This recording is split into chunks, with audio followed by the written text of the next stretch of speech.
rakaabka caadiga ah waxaa laga yaabaa inay mar kale arkaan sida ay u eg tahay safar ka dheereeya xawaaraha codka. waxaa mahaddaas iska leh hay-adda naasa oo $20 milyan qandaraas ku siisay Lockheed Martin inay soo saaraan naqshad bilow ah ee diyaarad codkeeda ka dheeraysa.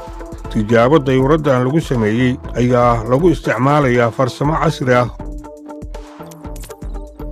weligaa saaxiib ma kala sheekaysatay qorshe fasax ku saabsan ama wax aan caadi ahayn kadibna xayeysiis ma ku aragtay telefoonkaada isla markiiba? taasi waxay noqon kartaa shaqo uu qabtay qalab qarsoodi ah oo ku rakiban telefoonkaada oo ku dhegaysanayay. qof khabiir ku ah ammaanka kombiyuutarada oo BBC-du oggolaansho siisay ayaa sameeyey ab si loo muujiyo sida ay u sahlan tahay in hadalkaada la dhegaysto, laakiin sharikadaha waaweyne waxay ku adkaysanayaan in qalabkoodu aanu ku basaasi doonin.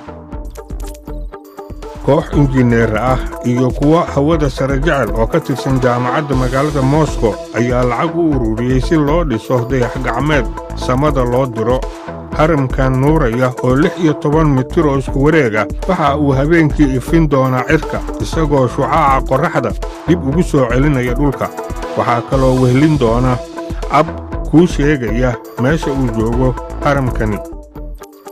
ugu dambaystiina, iyadoo roobadyadu ay noqdeen kuwa aad u horumaray, waxay bilaabayaan inay aad ugu ekaadaan makhluuqaadkii lagaga dayday markii hore. farqiga u dhexeeya ey robot ah ee Boston Dynamics oo la yidhaah Sport iyo eyga dhabta ah ee la yidhaah Terrier weli way kala caddahay. eyga Sport waxaa markii hore loo sameeyey ciidanka komaandoosta ee Maraykanka, laakiin marnaba shaqo uma aanay dirsan sababtoo ah dad wax tijaabiya ayaa ogaaday inuu qaylo badan yahay.